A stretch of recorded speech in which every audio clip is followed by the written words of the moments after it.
obviously there wasn't as much depth as there is now, but certainly some of those names like Jodie Fleisch and Johnny Storm, for instance, the fact they're still going just amazes me in itself, you know, and they don't look any different either, other than Johnny's hair. Jodie Fleisch is a freak of nature. He is. He's just, I don't know how he's doing it, but he's like the bionic man. It's absolutely insane. Like you see Jodie Fleisch at his age, you know, and I mean, I'm never going to look like that, but that guy is just, he's putting everyone to shame. Yeah. The fact that he can still move so quick as well, it's just unreal. Amazing. I don't know if you follow him on his social media, but I've been watching some of his videos, and I'm like, I tell my listeners, I'm like, you got to follow this guy, because there's going to come some point. He's doing all these videos of him doing the exercises and stuff like that, and he's adapting all his equipment. He's in the kitchen, he's in the lounge, and I'm just waiting for the day where his head's going to go through the lamp or something above him, and we're going to see that video, because I don't know how he's doing it, but yeah, that guy, he is an absolute freak of nature. He really amazing, and still performs just as much as he did back in the day, which is crazy when you consider how daring his style is and stuff like that. But one of my first shows I ever went to, I don't know if you remember this one, but it was Revival, and it was on like Bravo TV. Yeah, it was like you had Tommy Boyd, because there was the wrestling show, Alex Shane, on TalkSport, and they put a lot of promotion behind it. And that was my first. And I remember Jodie, that's, you know, the King of England. That's where it all kind of came from, that moniker of that year. You had, of course, the legendary Doug Williams as well, very much. But that card, it featured, of course, Brian Christopher, Eddie Guerrero on it as well, which people forget. And you know, because that's when Eddie sort of came out for a little bit, and it was perfect timing there. And it was just such a surreal time, and to see where we're at now, it's almost like all that stuff has filtered out into kind of what we got now. I mean, I do feel like maybe between the years of, I don't know, like, because I don't know if you remember this promotion. Nobody seems to remember this when I throw this name out, so you might be one of the few. But do you remember 1PW? Yes, I do remember 1PW. They were a magazine, kind of. I think there was a magazine before there was. I don't know what they were, but I know they were American-run show or promotion. And I think what happened was once FWA phased out, they kind of came in. But for the most part, they used a lot of foreign talent, mainly from the States. And we did have British guys there, but it would only be the very few. And I think it was kind of like a bit of an issue to get new talent up and known and kind of visible to the naked eye, because obviously having all these American guys come in, especially from like TNA, it was very hard, I think, to sort of get something flowing for the British industry, as it seems. And I think we kind of, it was a little bit of a dip after that. But I mean, I can't really put my finger on it, but where do you think it's come from? Do you think it's like promotions like Progress Wrestling, Rev Pro that sort of steeped it up a bit more? Like, when do you think that point was? Because I can't really put my finger on it. It's difficult, really. I think when WWE started phasing out sort of the more adult content they were put out, I think it left a lot of people, a lot of grown-ups, a lot of adults that watch pro wrestling, that it left them, you know, wanting something else. And obviously, you know, there was no real alternative. TNA wasn't doing that great, and people had started being put off that. So I think people just started looking locally, you know. You know, I follow people on Twitter and have done for years who used to go to Chaos. And, you know, and then there was just more, and just talent started getting, I don't want to say better because that's insulting to other people, but, you know, talent just started to come out of nowhere. And then all of a sudden there was just more shows. And like you, I mean, I can't pinpoint one specific time, but I think the reason is just simply because people wanted something different than what the TV was offering us, basically. You know, and then sort of, you know, then you see the emergence of ICW and Progress and, you know, Rev Pro and, you know, all these kind of all these kind of promotions that were accessible for people, Mm-hmm. and they could go and see these big names that, you know, they have previously seen on TV, or Mm-hmm. they are currently seeing in, you know, Japan and stuff like that. People were just looking for alternatives. Sure. And as people were doing that, they were gaining more knowledge of different people, you know, and then they discover that they're wrestling in all these different places close to their house and that they can go. And I think just then it is when it blew up. And then other people, obviously, you know, so you get one bit of the country that starts booking shows, and then another part of the country thinks, oh, okay, well, I could do that as well.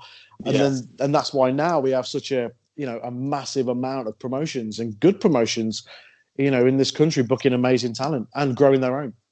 Yeah, absolutely. And, you know, like one of the questions I used to get, like, especially last year, is I'd have a lot of sort of like parents kind of emailing the show about my recommendations for WWE live events for their kids and stuff like that. And I tell you what, some of the feedback I've got back from it have not been good. Their experiences have been terrible. Yeah, I just think, like, in terms, I always recommend, I say to people, like, maybe try the live events as opposed to a Raw or a SmackDown. Yes, because definitely. Raw and SmackDown is so geared towards TV. It's unbelievable. Like, you'll be stood out there and it just goes black and the adverts are on. And it is just a TV show.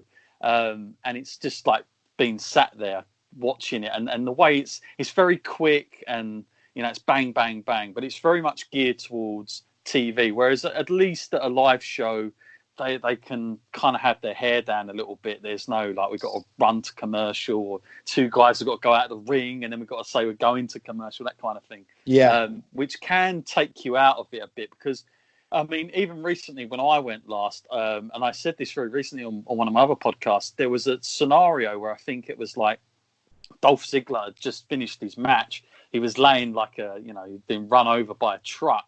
And then because obviously the next part was coming on and he hadn't sped up, one of these bloody refs comes running down and you can hear it clear as anything. Yeah. He's going, you need to get up and get back because we need the next guy. So he gets up just straight out of character and sprints back, like 100-meter sprint, like nothing's ever happened.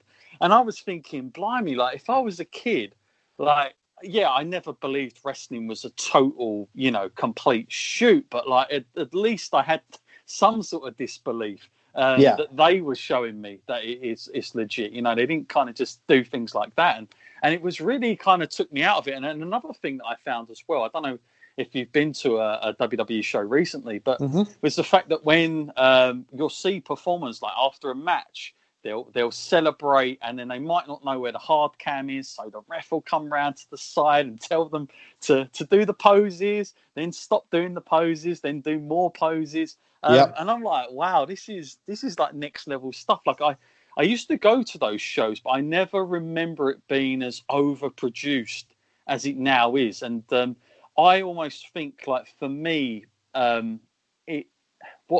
what I'm kind of put off by is it's almost too. I know it sounds ridiculous, but it's almost too perfect. When you watch somebody's entrance, it's almost like I'm watching the video game entrance, because they don't do anything different. The camera angles are exactly the same every time. The way it's shot, the way they walk down, there's no kind of, let's throw something out, a little curveball that might make it look different. It's just so perfect. It is perfect, yeah. I mean, it just takes me out of it. No, I'm with you with that, because I mean, I was at the last batch of NXT UK tapings in Coventry before all of this sort of happened. Yeah. And I was sitting, like, front row. Mm-hmm. You can see me being an absolute mark on the hard cam as well. And you know, I think when you're involved in it, you sort of pay attention more to the little things. Right. Yeah. You know what I mean? True. So you're right. I mean, I noticed there's a guy, you know, I can't for the life remember his name now. He's a massive guy, wears a top hat in NXT UK. I can't remember his name for the life of me now. That's really bad. Okay. Yeah. But basically, I could see the referee on the other side of the ring telling him to, like, do the pose where he, like, tips his hat. Yeah. And I'm like, surely he should know how to do that.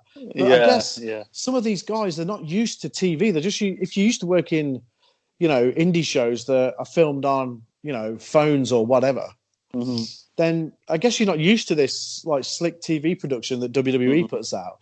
So, all the poses are done to hard cam, and the referees are so incredibly well trained, and they're everywhere, and they're so frantic, and they're like, yeah, you do this, you do this, you do this. And like they're telling wrestlers off, they're like, hey, come on, get out of the ring. It's like all this sort of stuff. And you're like, this is insane. This is absolutely insane. Yeah. And you don't realize, I think you don't, I think to, Joe Public, who doesn't really, doesn't watch wrestling to analyze it, maybe, the likes of you and I would do, scrutinize WWE for just the things that they do, I think that they go and they don't pay attention, the match is finished and they turn around, talk to their kid or their family or whatever.